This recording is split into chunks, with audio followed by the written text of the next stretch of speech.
लोगों के बारे में सोचना ही छोड़ दो, चाहे वह अपने करीबी ही क्यों ना हो। खुद पर ध्यान दो, खुद के ऊपर काम करो, खुद को कैसे बदलना है, इस विषय पर हम आज एक आपको कहानी सुनाएंगे। तो चलिए शुरुआत करते हैं। बहुत समय पहले की बात है। एक बहुत ही बुद्धिमान सन्यासी एक जंगल के पास अपनी कुटिया बनाकर रहा करता था। जो भी उनके पास अपनी समस्या लेकर आता, वह बहुत ही बुद्धिमानी से उसकी समस्या का समाधान निकाल देते।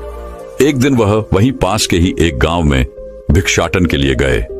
जब वो भिक्षा मांगकर वापस लौट रहे थे, तो रास्ते में उन्हें एक युवा व्यक्ति ने रोक लिया और कहा, मैंने सुना है कि आप किसी भी समस्या को बड़ी बुद्धिमानी से सुलझा देते हैं। हालांकि मुझे तो ज्यादा विश्वास नहीं कि आप मेरी इस जटिल समस्या को सुलझा पाएंगे, लेकिन मैंने लोगों से आपकी बुद्धिमानी के बहुत से किस्से सुन रखे हैं। इसलिए मैं आपसे एक बात जानना चाहता हूं कि हमें किसी भी काम में असफलता की घबराहट क्यों होती है, और हम अपने किसी भी लक्ष्य को असफलता के घबराहट के बिना कैसे प्राप्त कर सकते हैं। युवा व्यक्ति का यह प्रश्न सुन बौद्ध सन्यासी मुस्कुराए और बोले, मैं तुम्हारे इस प्रश्न का उत्तर जरूर दूंगा, और उसके बाद से तुम्हारी सारी घबराहट भी खत्म हो जाएगी। लेकिन उससे पहले तुम्हें मेरे साथ मेरी कुटिया तक चलना होगा। वह युवा लड़का उस सन्यासी की बुद्धिमत्ता को परखना चाहता था, इसीलिए वह कुटिया तक जाने के लिए तैयार हो गया। इसके बाद वह बौद्ध सन्यासी उस लड़के को अपने जंगल के पास बनी कुटिया में लेकर आए, लेकिन तब तक शाम हो चुकी थी, इसीलिए वह भोजन करके सो गए। अगले दिन जब वह उठे, तो बुद्धिमान सन्यासी ने उस लड़के से कहा, चलो आज मैं तुम्हें जंगल की सैर करा के लाता हूं। और वह दोनों जंगल की तरफ निकल पड़े। कुछ देर बाद बुद्धिमान सन्यासी ने उस लड़के को एक गुफा दिखाई और कहा, चलो मैं तुम्हें उस गुफा की सैर कराता हूं। लड़के ने कहा, हाँ चलिए, मुझे भी जंगल की गुफा देखने की काफी दिनों से इच्छा थी। इसके बाद वे दोनों गुफा के अंदर चले गए। गुफा के अंदर काफी अंधेरा था, लेकिन थोड़ी देर बाद बौद्ध सन्यासी चुपके से गुफा से बाहर निकल आए और उस गुफा के द्वार को बाहर से बंद कर दिया। उस लड़के ने गुफा के भीतर से बहुत आवाज दी कि मुनिवर कहाँ हैं आप, कहाँ चले गए, मुझे जवाब क्यों नहीं दे रहे। लेकिन बहुत देर तक कोई जवाब न मिलने के बाद वह घबरा गया और घबराकर गुफा के द्वार की तरफ भागा। जैसे ही वह गुफा की प्रवेश द्वार पर पहुंचा, वह हैरान रह गया। यह क्या, यहां तो किसी ने गुफा के द्वार को बाहर से बंद कर दिया है। अब मैं बाहर कैसे निकलूंगा। अब वह अकेले अकेले उस अंधेरी गुफा में काफी भयभीत और परेशान हो गया। वह सोचने लगा कि कहीं उस सन्यासी ने उसे मारने की योजना तो नहीं बनाई थी। अब वह गुफा में इधर उधर घूमकर बाहर निकलने का रास्ता ढूंढने लगा। वह गुफा में काफी देर तक इधर उधर भटकता रहा, लेकिन उसे बाहर निकलने का कोई रास्ता नहीं मिला। अब उसे जोरों की प्यास और भूख भी लग रही थी, इसीलिए वह शांत होकर एक जगह बैठ गया। तभी उसे एक सुरंग से सूर्य की रोशनी आती हुई दिखाई दी, और उस रोशनी आने वाली सुरंग तक पहुंचना बहुत ही कठिन था, क्योंकि चारों तरफ बस अंधेरा ही अंधेरा था, और वह सुरंग भी काफी ऊंचाई पर थी। पर फिर भी वह तुरंत उठा और अपनी सारी भूख प्यास को भूलकर अपना सारा ध्यान उस गुफा से बाहर निकलने पर लगा दिया। काफी मेहनत और प्रयास करने के बाद वह उस सूर्य की रोशनी आने वाली सुरंग तक पहुंच गया, और कुछ दूर तक उस सुरंग में ही ऊपर चढ़ता गया। तभी अचानक उसे वह सन्यासी हाथ आगे बढ़ाता हुआ दिखाई दिया। वह लड़का झट से उस सन्यासी का हाथ पकड़कर बाहर आ गया, और बाहर निकलते ही उस सन्यासी को गुस्से से चिल्लाकर कहा, मुनिवर आप पागल हो गए हैं। आप मुझे अंधेरी गुफा में अकेले छोड़कर आ गए। आपको पता है मैं कितना भयभीत हो गया था और मुझे कितने जोरों की प्यास लगी है। उस सन्यासी ने मुस्कुराते हुए उसे पानी दिया और कहा, अब मेरी बातों को ध्यान से सुनना। तुम इस गुफा के बाहर सिर्फ 2 कारणों की वजह से निकल पाए, जिसने तुम्हें इस गुफा से बाहर निकलने के लिए मजबूर किया। पहला कारण, क्योंकि तुम्हें जोरों की प्यास और भूख लगी थी, और दूसरा कारण, तुम्हें वहां घुटन महसूस हो रही थी, क्योंकि तुम्हें मित्रों और परिवार वालों के साथ रहने की आदत पड़ चुकी है। अब मैं तुम्हें 2 मुख्य कारण बताता हूं, जिसकी वजह से तुम इस गुफा से बाहर निकल पाए। पहला कारण, क्योंकि तुम्हारे साथ वहां यह कहने के लिए लोग नहीं थे कि इतने अंधेरे में इतनी ऊंचाई पर तुम उस सुरंग तक कैसे पहुंच पाओगे, ये तो असंभव है। और दूसरा कारण, वहां यह कहने के लिए भी लोग नहीं थे कि चलो कोई दूसरा रास्ता देखते हैं, इससे भी आसान रास्ता मिल जाएगा और हम बहुत आसानी से इसको फिर से बाहर निकल जाएंगे। सफलता प्राप्त करने का नियम भी कुछ ऐसा ही है। ये तो मैंने तुम्हें सफलता कैसे प्राप्त करी इसकी एक छोटी सी दुनिया बनाकर दिखाई है, और वास्तविक दुनिया इससे कहीं अधिक जटिल होती है। वहां हमें सलाह देने के लिए बहुत से फालतू लोग मिल जाते हैं जो खुद तो कुछ कर नहीं पाए, लेकिन हमें ज्ञान देंगे कि यह मत करो, यह बहुत कठिन है, यह तुमसे ना हो पाएगा, इससे अच्छा तो तुम वह काम कर लो, उसमें तुम्हें निश्चित रूप से सफलता मिल जाएगी। और ऐसे ही वह हमारे दिमाग को भटका कर चले जाते हैं और हमें खुद पर संदेह होने लगता है। सफलता ना मिलने का एक बड़ा कारण यह भी है कि सफलता प्राप्त करने की प्रक्रिया बहुत लंबी होती है, और यहां जब हमारा मन घंटों घंटों में बदल जाता है तो फिर लक्ष्य प्राप्ति के महीनों और सालों के प्रयास में ही हमारा मन क्यों नहीं बदलेगा। हमारा मन बदल ही जाता है और हम उस रास्ते को छोड़कर अलग अलग राष्ट्रीय अपनाने लगते हैं। गौतम बुद्ध अक्सर अपने शिष्यों से कहा करते थे कि परेशानियां हमें तभी दिखती हैं जब हमारा ध्यान हमारे लक्ष्य पर नहीं होता, और यह बात 100% सही है। जैसे जब एक तीरंदाज तीर मारने वाला होता है तो वह अपनी एक आंख को बंद कर लेता है और दूसरी आंख से सिर्फ लक्ष्य को देखता है, तब जाकर वह अपने लक्ष्य को भेद पाता है। ठीक इसी प्रकार हमें सफलता का डर तभी लगता है जब हमारा ध्यान अपने लक्ष्य पर न होकर रास्ते पर आने वाली कठिनाइयों पर होता है। तुम इस गुफा से बाहर इसीलिए निकल पाए क्योंकि तुम्हें गुफा के अंदर सुरंग से आने वाली रोशनी के अलावा और कुछ दिखाई नहीं पड़ रहा था। अगर उस गुफा के अंदर प्रकाश होता तो तुम वहां के बड़े बड़े गड्ढों और कीड़े मकोड़ों को देखकर डर जाते और वहीं भटकते रह जाते। इसीलिए अपना सारा ध्यान केवल अपने लक्ष्य पर टिकाए रखो और आसपास क्या हो रहा है, लोग क्या बोल रहे हैं, उस पर ध्यान देना बंद कर दो। तुम्हारे मित्र और रिश्तेदार क्या कर रहे हैं, उन्हें सफलता मिली कि नहीं, ये सब देखना बंद कर दो और केवल खुद के काम पर ध्यान दो। फिर देखना कि जब तुम्हारा समय आएगा तो लोग खड़े होकर तुम्हारे लिए तालियां बजाएंगे। और इतना कहकर वह बुद्धिमान सन्यासी मौन हो गए। उस युवा लड़के ने कहा, मुनिवर, आपने तो आज मेरी आंखें ही खोल दी। आपने कही हर एक बात में ही मुझे बुद्धिमानी नजर आई। आप सच में बहुत बुद्धिमान हैं, इसीलिए सभी आपको बुद्धिमानी का लोहा मानते हैं। मैं आपको वचन देता हूं कि आज से मैं मेरे मन को कभी भी असफलता के डर से नहीं सताऊंगा। मैं अपना पूरा ध्यान सिर्फ अपने काम पर लगाऊंगा और जल्दी ही एक सफल व्यक्ति बनकर दिखाऊंगा। इतना कहकर उस लड़के ने बुद्धिमान सन्यासी का धन्यवाद किया और वापस अपने गांव चला गया। तो दोस्तों, चलिए इसके बाद की इससे भी अच्छी कहानी की शुरुआत करते हैं। पुराने समय की बात है। नगर में रहने वाला सबल नाम का एक लड़का अपनी जिंदगी से बहुत निराश था। उसकी निराशा का कारण यह था कि वह अब तक कुछ भी नहीं कर रहा था। उसके माँ बाप उसे ताने मारते कि तेरे सारे मित्र कुछ ना कुछ कर रहे हैं, लेकिन तू अभी भी घर में ही बैठा हुआ है। मित्रों के बीच भी अक्सर उसका मजाक ही बनता। वह कहीं जाता तो लोग उससे पूछते कि क्या कर रहे हो। उसे यह बताने में बड़ी शर्म आती कि अभी वह कुछ भी नहीं कर रहा। धीरे धीरे उसने रिश्तेदारों के यहां जाना और लोगों से मिलना जुलना कम कर दिया। वह ज्यादातर समय अपने घर में ही बैठा रहता। वह अकेले में रोता, भगवान को कोसता और अपनी किस्मत को दोष देता। अब उसे अपनी जिंदगी बोझ सी लगने लगी थी। कभी कभी वह सोचता कि जब वे कुछ करने के लायक ही नहीं हैं, तो फिर उसके जिंदा रहने का भी क्या फायदा, उसे तो मर जाना चाहिए। एक दिन वह अपने नगर की एक सड़क से गुजर रहा था। तभी उसने देखा कि एक गुरु दुख के ऊपर प्रवचन दे रहे हैं। वह भी वहीं भीड़ में पीछे बैठ गया और गुरु के प्रवचन सुनने लगा। गुरु बोल रहे थे कि दुख एक गुरु की भांति होता है जो हमें जीवन की सच्चाई दिखाता है और हमें सही से जीवन जीने का तरीका सिखाता है। आप चाहें तो अपने दुख रूपी गुरु से जीवन जीना भी सीख सकते हैं और चाहें तो उस दुख में डूबकर बैठकर रो भी सकते हैं।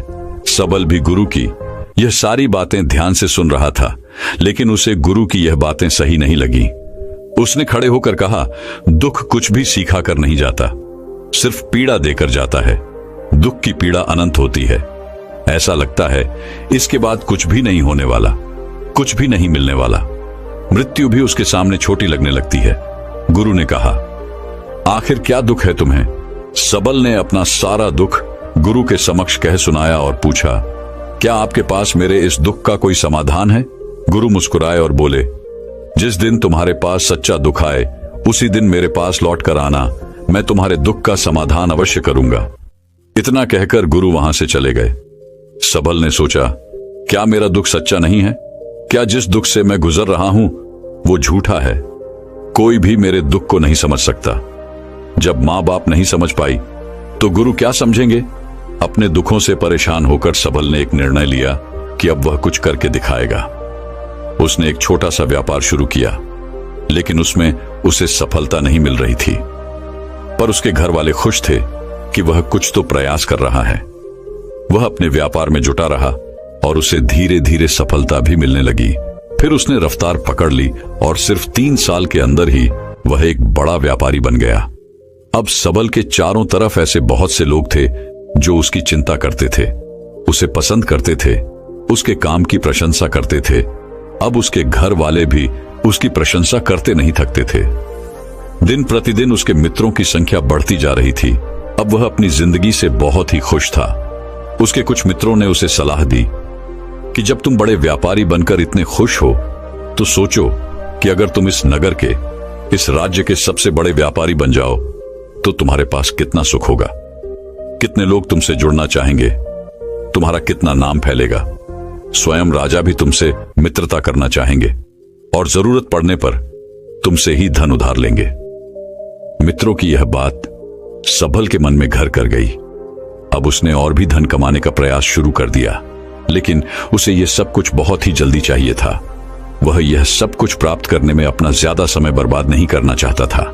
इसीलिए उसने ऐसे भी कार्य करने शुरू कर दिए जो उचित नहीं थे।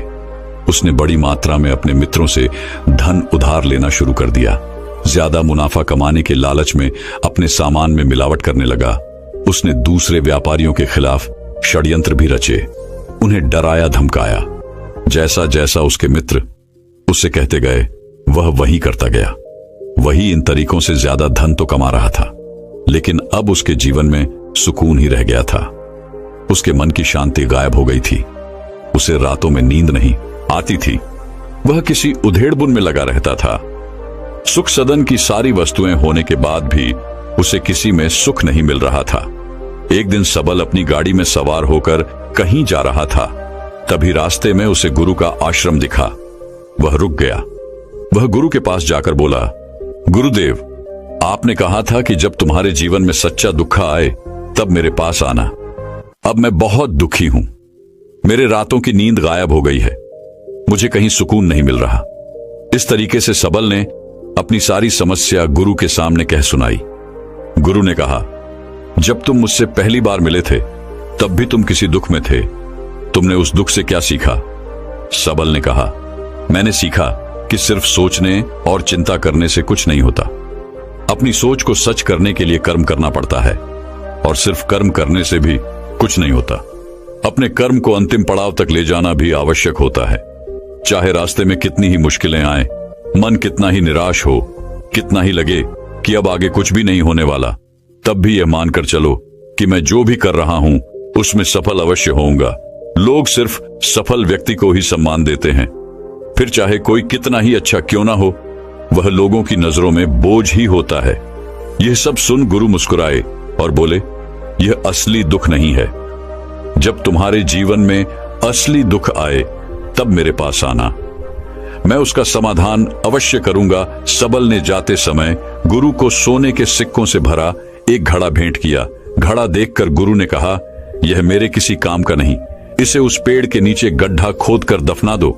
सबल ने गुरु के कहे अनुसार घड़े को पेड़ के नीचे दफना दिया और वहां से चला गया। कुछ दिनों तक तो व्यापार अच्छी तरक्की कर रहा था, लेकिन गलत व्यापार की वजह से ही धीरे धीरे उस व्यापार में घाटा होने लगा। उसकी सारी धन संपदा धीरे धीरे खत्म होने लगी और एक दिन ऐसा आया जब उसके पास कुछ भी नहीं बचा और वह कर्जे से भर चुका था। लेकिन वह निश्चिंत था क्योंकि उसने सारा कर्ज अपने मित्रों से ही लिया था। वह सोचता था कि उसके मित्र बुरे समय में उसका साथ देंगे, लेकिन ऐसा कुछ भी नहीं हुआ। बुरा समय आते ही मित्रों ने ही सबसे पहले अपना उधार मांगना शुरू किया और उधार वापस न करने पर जान से मारने की धमकी भी दी। उसके शुभ चिंतक, उसे चाहने वाले सब उससे दूर हो गए। उसके वो मित्र जो उसके साथ मौज मस्ती किया करते थे अब उससे दूर भागने लगे। उसके परिवार वाले उसे उसकी गलतियां और कमियां गिनाने लगे। उसकी सारी संपत्ति नीलाम हो गई और उसके पास कुछ भी नहीं बचा। उसने अपने पिता से सहायता मांगी तो पिता ने कहा, मेरे पास यह थोड़ी सी ही संपत्ति है, अगर मैं यह भी तुम्हें दे दूंगा तो तुम्हारी मां को कहां रखूंगा? यह संपत्ति ही हमारा आखिरी सहारा है। सबल के भीतर बहुत गहरा दुख था। उसके आसपास ऐसा कोई भी नहीं था जो उसके दुख को समझ सके, उसे संभाल सके। लोगों से मिले इस धोखे और विश्वासघात की वजह से ही वह अंदर तक टूट गया। उसे लगने लगा, अब जीने का क्या मतलब? अब तो मृत्यु ही एकमात्र सहारा है। वह आत्महत्या करने एक पहाड़ी की तरफ जा रहा था कि तभी उसे याद आया, गुरु ने कहा था, जब तुम्हारे जीवन में असली दुख आए तब मेरे पास आना। सबल गुरु के पास गया और अपना सारा दुख कह सुनाया। वह आंखों में आंसू भरकर बोला, मेरे इस दुख का समाधान कीजिए गुरुदेव। गुरु ने कहा, जब तुम्हारे जीवन में असली दुख आए तब मेरे पास आना, मैं उसका समाधान अवश्य करूंगा। सबल ने कहा, अभी जो मेरे जीवन में घट रहा है वह दुख नहीं है। आखिर असली दुख होता क्या है गुरुदेव? गुरु ने कहा, सबसे पहले तुम यह बताओ कि तुमने अपने इस दुख से क्या सीखा? सबल ने कहा, मैंने सीखा कि जो लोग हमारी सफलता, हमारी तरक्की की वजह से हमारे जीवन में आए हैं वह हमें धोखा अवश्य देंगे, क्योंकि वह बुरे समय में हमारे साथ खड़े नहीं होंगे। वह केवल अच्छे समय में हमारा फायदा उठाएंगे और बुरे समय में छोड़कर चले जाएंगे। भरोसा केवल उन्हीं लोगों पर करना चाहिए जो हमारे बुरे समय में, असफलता के समय में हमारे साथ खड़े रहते हैं।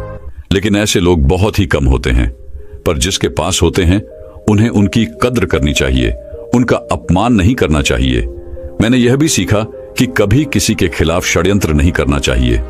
ईमानदारी और धैर्य के साथ अपना काम करना चाहिए और कभी लालच नहीं करनी चाहिए। अपना सारा दुख और अनुभव बताने के बाद सबल आंखों में आंसू भरकर गुरु के सामने बैठा रहा।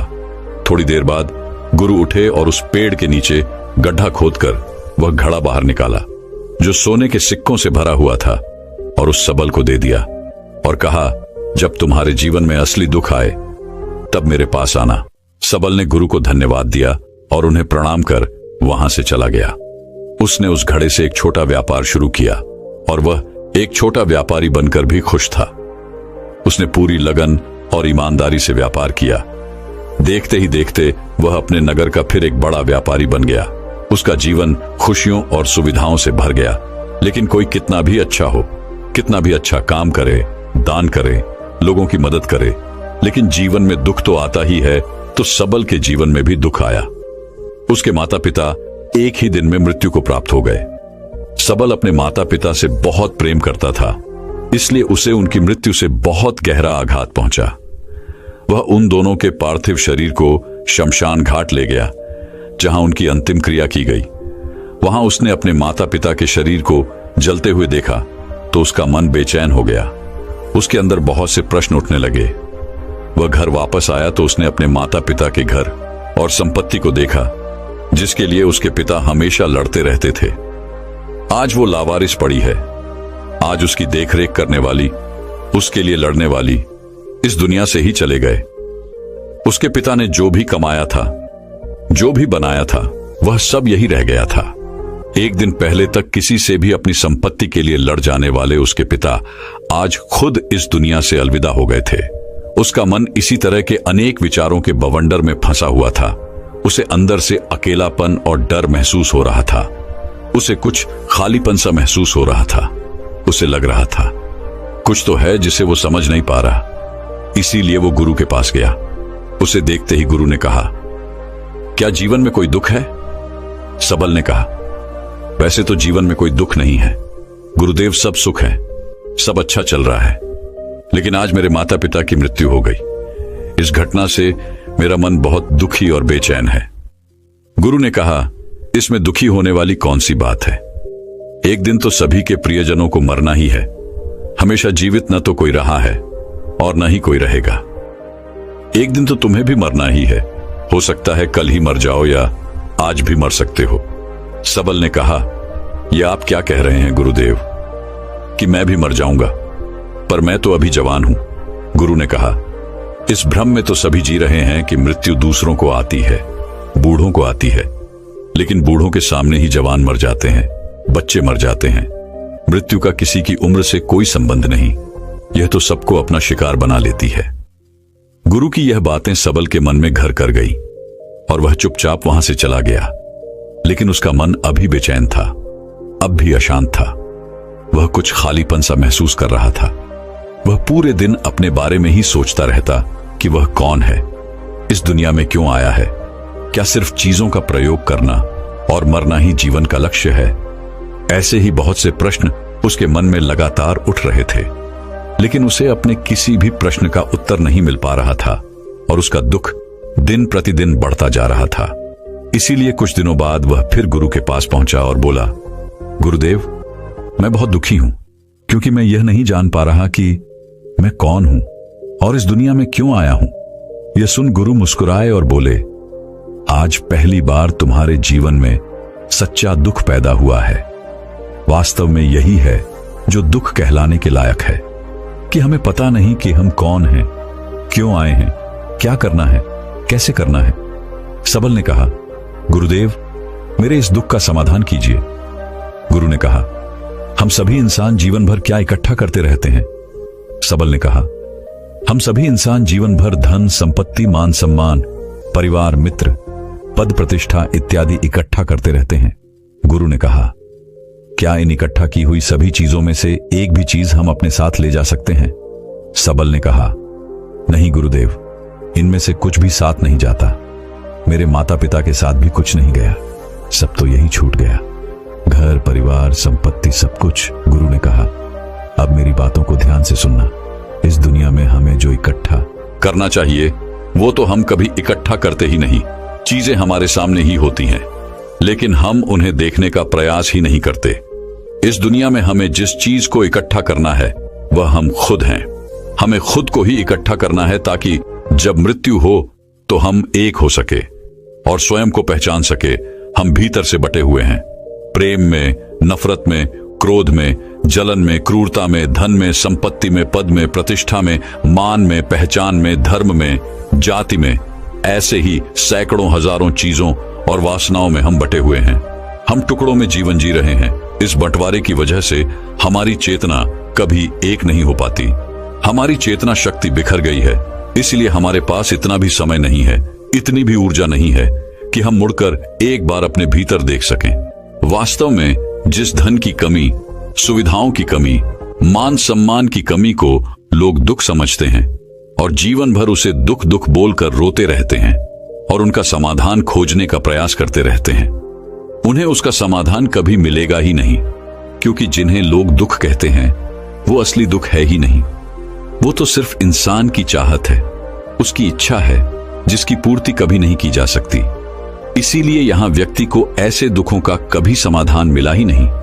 इसीलिए इन सब के ऊपर अगर अपने दुखों का परम समाधान चाहिए तो सबसे पहले अपने आप को इकट्ठा करो, अपनी ऊर्जा को इस संसार से वापस खींचो और एकत्रित करो। अपने ऊपर ध्यान दो, खुद पर ध्यान लगाओ। मृत्यु से पहले ही अपने आप को पहचान लो, ऐसे ही बिखरे हुए मत चलो। सबल ने कहा, तो क्या गुरुदेव, हमें यह संसार छोड़ देना चाहिए, अपनी सभी इच्छाओं को मार देना चाहिए, किसी से प्रेम नहीं करना चाहिए, धन संपत्ति नहीं इकट्ठा करनी चाहिए, मान सम्मान की आशा छोड़ देनी चाहिए। गुरु ने कहा, एक बिखरे हुए मनुष्य के अंदर से कामनाएं, इच्छाएं और वासनाएं ऐसे ही निकलती हैं जैसे पहाड़ से कोई पत्थर गिर रहा हो जिस पर पहाड़ का कोई नियंत्रण नहीं है, सिवाय देखने, परेशान होने और कुछ होने के। इसी प्रकार एक बिखरे हुए मनुष्य की इच्छाएं अनियंत्रित और दुखदायी होती है। उसका अनियंत्रित मन कुछ भी इच्छाएं और कल्पनाएं करता रहता है और दुखी होता रहता है। लेकिन जब व्यक्ति एकत्रित हो जाता है तो वह जो भी करता है सब उसके नियंत्रण में रहता है, तब इच्छाएं भी उसकी इच्छा से निकलती हैं। सबल ने कहा, गुरुदेव, आपने मेरे सच्चे दुख का समाधान कर दिया। आपका बहुत बहुत धन्यवाद। आज से मैं खुद को एकत्रित करने का प्रयास करूंगा। गुरु ने कहा, मानो शरीर में बहुत ऊर्जा है, बहुत शक्ति है और यह बेकार के कामों में भटक रह गई है, पृथ्वी की चीजों में लगी रहती है। यह ऐसा ही है जैसे कि एक अत्यंत शक्तिशाली मशीन किसी बच्चे के हाथों में दे दी गई हो और वह बिना सोचे समझे, बिना किसी नियंत्रण और जानकारी के बस इसकी शक्ति को कहीं भी बर्बाद कर रहा हो। इसीलिए अपने चेतना की शक्ति पर ध्यान दो और इसे एकत्रित करो। सबल को अपने प्रश्नों का उत्तर मिल चुका था। उसने गुरु का धन्यवाद किया और चुपचाप वहां से चला गया। दोस्तों, मैं उम्मीद करता हूं कि यह कहानी सुनने से आपके जीवन में अच्छे बदलाव आए होंगे। आपको इस वीडियो से क्या सीखने मिला, ये कमेंट करके जरूर बताएं और अपने परिवार, दोस्तों या आपके करीबी इंसान के साथ ये कहानी शेयर करके उन्हें भी इस ज्ञान से परिचित करवाएं।